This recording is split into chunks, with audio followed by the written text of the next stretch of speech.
دخترم تاج سرم، ای امید و باورم، تو مسیر زندگیم تنها تویی هم سفرم.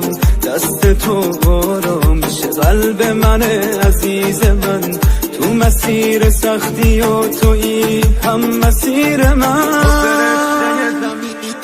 تو فرشته زمینی، تو برام بهترینی، تو یه نعمت الهی، یه قطره از خدایی. وقتی عشقت میگه